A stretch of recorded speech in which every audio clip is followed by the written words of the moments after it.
A new partnership between Meta and educators nationwide wants to address safety concerns in schools, including bullying and other harmful behavior online.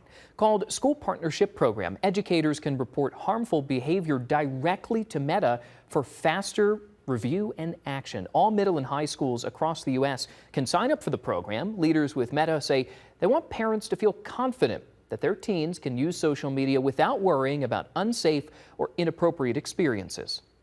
Parents are really our North Star when we're thinking about the protections that we're putting in place by design. So when we listen to parents' concerns, we've actually made a lot of changes to align with the things that they are most worried about when it comes to their teens' online experiences.